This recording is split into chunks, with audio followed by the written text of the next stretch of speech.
Myself, Dr. Swati Sharma. I am Associate Professor in Botany in Government College Jaipur. आज हम complete करेंगे Mendelian inheritance को आज के इस टॉपिक में।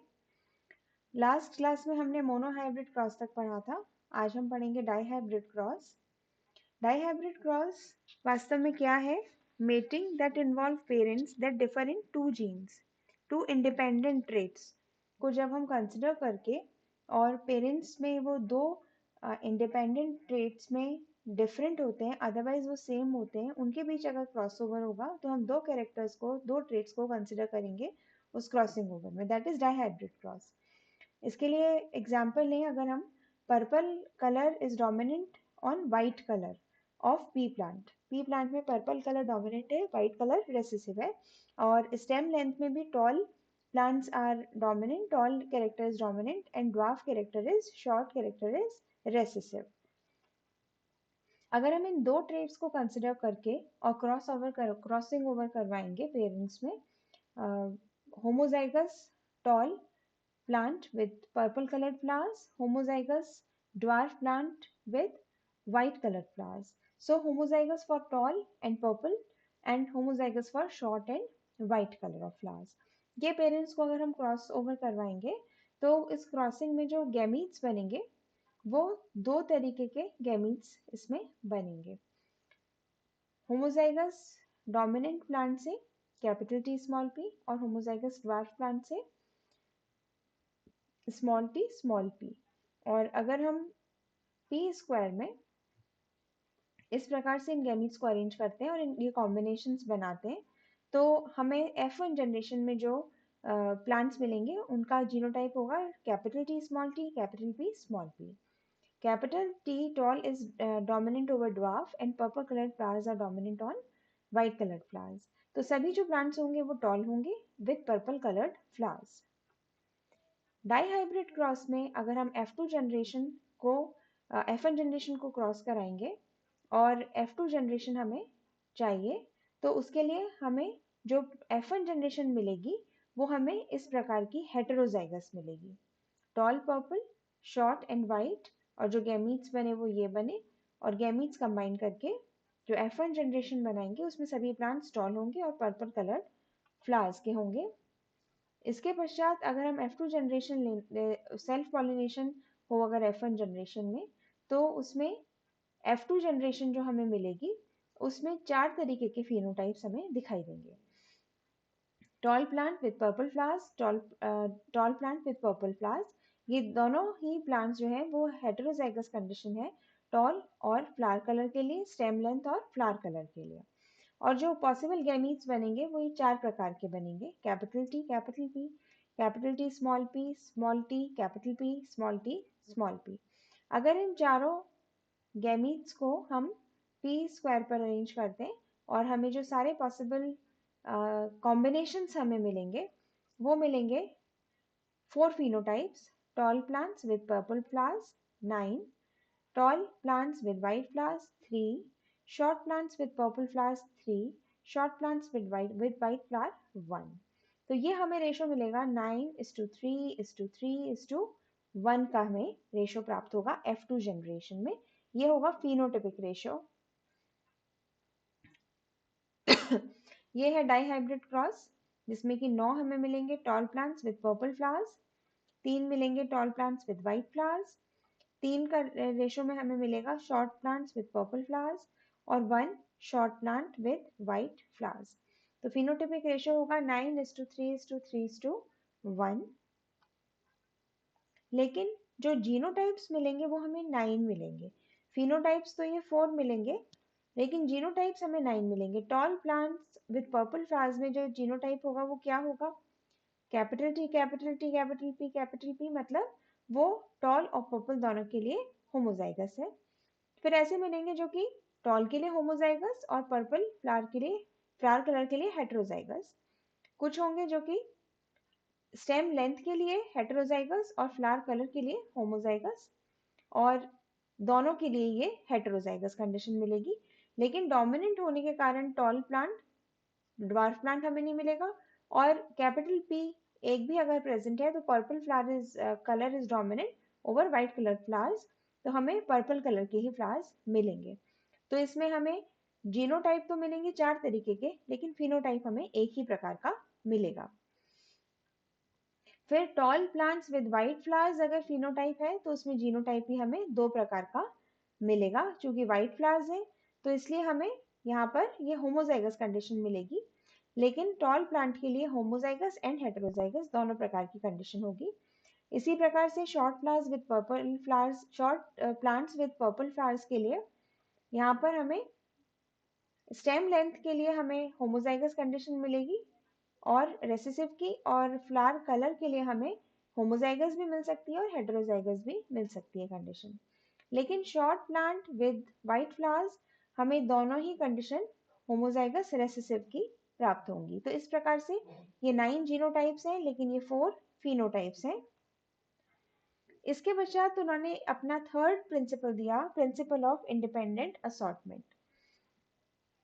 जो मेंडल ने अपने एक्सपेरिमेंट्स किए उनके आधार पर जो उन्होंने उनके रिजल्ट्स आए, तो उन्होंने पहला दिया था प्रिंसिपल ऑफ डोमिनेंस, फिर दिया प्रिंसिपल ऑफ सेग्रीगेशन, और लास्ट जो प्रिंसिपल था वो principle of independent assortment. Members of one gene pair segregate independently from other gene pairs during gametic formation. जब गैमीट्स बनते हैं तो एक जीन पेयर अलग सेग्रीगेट होता है और दूसरा जीन पेयर अलग सेग्रीगेट होता है, और वो एक दूसरे से बिल्कुल इंडिपेंडेंट होते हैं, एक दूसरे से जुड़े हुए नहीं होते हैं। तो एक कैरेक्टर के लिए जब जीन्स या हेरिटेबल फैक्टर्स का सेग्रीगेशन होगा और दूसरे कैरेक्टर के हेरिटेबल फैक्टर्स का सेग्रीगेशन होगा, वो एक दूसरे से अलग होंगे, एक दूसरे पर निर्भर नहीं होंगे, और वो इंडिपेंडेंट होंगे, एक दूसरे पर डिपेंडेंट नहीं होंगे। इसके अलावा सेक्सुअल रिप्रोडक्शन में genes get shuffled, genes shuffle हो जाते हैं और कई तरीके के कॉम्बिनेशंस बनते हैं। अगला है टेस्ट क्रॉस। टेस्ट क्रॉस एक तरीके का टेस्ट है जो कि हमें बताता है कि इंडिविजुअल का जीनोटाइप कैसा है। फिनोटाइप तो हमने देखा कि होमोजाइगस और हेटेरोजाइगस दोनों कंडीशंस में डोमिनेंट कैरेक्टर ही एक्सप्रेस होता है, रेसेसिव कैरेक्टर एक्सप्रेस नहीं होता है। तो अगर कोई प्लांट रेसेसिव कैरेक्टर्स लिए हुए है तो हम मान लेते हैं कि ये होमोजाइगस है, लेकिन अगर उसमें डोमिनेंट कैरेक्टर शो हो रहा है तो हम नहीं कह सकते कि उसका जीनोटाइप किस प्रकार का है, वो होमोजाइगस है या हेटेरोजाइगस है। तो उसके लिए हम करते हैं टेस्ट क्रॉस। टेस्ट क्रॉस क्या है? Cross with a homozygous recessive individual. उसके लिए हम किससे क्रॉस कराते हैं? होमोजाइगस रेसेसिव इंडिविजुअल को क्रॉस करवाते हैं। For example purple coloured flower में कैपिटल पी जीनोटाइप भी हो सकता है, या फिर capital P small P genotype भी हो सकता है, लेकिन फिनोटाइप होगा इसका पर्पल फ्लावर्स। तो उसके लिए हम उसे क्रॉस करवाएंगे एक रेसेसिव होमोजाइगस प्लांट से, जिसमें कि व्हाइट फ्लावर्स होंगे, स्मॉल पी कंडीशन होगी। इस क्रॉस में क्या होगा कि अगर उसमें होमोजाइगस डोमिनेंट कंडीशन है तो हमें 100% पर्पल फ्लावर्स प्राप्त होंगे, लेकिन यदि उसमें हेटेरोजाइगस कंडीशन है तो उस केस में हमें 50% पर्पल एंड 50% व्हाइट फ्लावर्स प्राप्त होंगे। तो जो रेशो होगा फिनोटिपिक वो होगा 1:1 का, 50-50% दोनों तरीके के मिलेंगे। इसके बाद में आता है इनकम्प्लीट डोमिनेंस। मेंडेलियन जेनेटिक्स जो थी उसमें उन्होंने बहुत ही क्लियर कट 3 प्रिंसिपल्स दिए थे, जिसमें उन्होंने कहा था, फर्स्ट था लॉ ऑफ डोमिनेंस और प्रिंसिपल ऑफ डोमिनेंस, जिसमें कि F1 जनरेशन में हेटेरोजाइगस कंडीशन हमें प्राप्त होती है, पेरेंट्स अगर होमोजाइगस है तो, और हेटेरोजाइगस कंडीशन में जो डोमिनेंट कैरेक्टर है वो अपने आप को एक्सप्रेस करता है और जो रेसेसिव है वो एक्सप्रेस नहीं कर पाता है। ये उन्होंने जो पी प्लांट लिया वो बहुत लकी थे कि उन्होंने पी प्लांट को चूज किया। हालांकि उन्होंने काफी रिसर्चेस के बाद चूज किया, लेकिन फिर भी उसमें बहुत ही क्लियर कट सेग्रीगेशन था। कैरेक्टर्स एक तो मल्टीपल कैरेक्टर्स थे, बहुत सारे कैरेक्टर्स ऐसे थे जिसमें कि क्लियर कट कंट्रास्टिंग कैरेक्टर्स थे, जैसे टॉल और ड्वार्फ, इसमें पॉड का शेप, सीड का कलर, सीड का शेप, ये सब कैरेक्टर्स बिल्कुल कंट्रास्टिंग कैरेक्टर्स थे। या तो डोमिनेंट होगा या रेसेसिव होगा, ट्रेट बहुत क्लियर था। लेकिन फिनोटाइप और जीनोटाइप हम इजीली रिकॉग्नाइज कर सकते हैं अगर एलीन जो है वो डोमिनेंट है दूसरे पर तो। लेकिन कई बार ऐसा नहीं होता है, फिनोटाइप्स बहुत क्लियर नहीं होते हैं। जैसे कि स्नैपड्रैगन प्लांट मिराबिलिस जलापा में फ्लावर का कलर जो है रेड और वाइट, और तीसरा कलर होता है पिंक फ्लावर का। अगर होमोजाइगस रेड कलर्ड फ्लावर को होमोजाइगस वाइट कलर फ्लावर से क्रॉस कराया जाता है तो F1 जनरेशन में पिंक कलर के फ्लावर्स मिलते हैं, जो कि शो करता है इनकम्प्लीट डोमिनेंस को। रेड कलर कंप्लीटली डोमिनेट नहीं कर पाया वाइट कलर को, और वाइट कलर पूरी तरह से सप्रेस नहीं हो पाया, तो उस कंडीशन में उसमें फ्लावर का कलर एक इंटरमीडिएट कलर आ जाएगा, pink colour of flowers.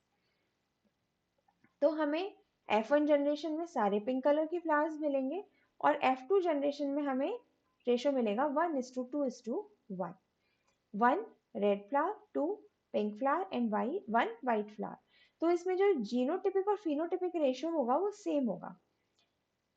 Phenotypic ratio भी 1:2:1 है और जीनोटिपिक रेशो भी 1:2:1 रहेगा।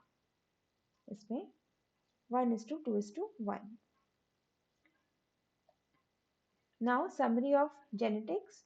जो अभी तक हमने पढ़ा, क्रोमोसोम्स कैरी हेरिडिटरी इंफॉर्मेशन, और ये इंफॉर्मेशन किस में प्रेजेंट होती है? जीन्स में प्रेजेंट होती है। क्रोमोसोम्स अकर इन पेयर्स और genes occur in pairs. New combination of genes occur in sexual reproduction. Sexual reproduction में नए कॉम्बिनेशंस बनते हैं। मोनोहाइब्रिड वर्सेस डाइहाइब्रिड क्रॉस हमने पढ़ा, और 3 हमने प्रिंसिपल्स मेंडल के पढ़े। पहला है dominance, one allele masks another, segregation, genes become separated in gametic formation, and independent assortment. Members of one gene pair segregate independently from other gene pairs during gametic formation. Thank you.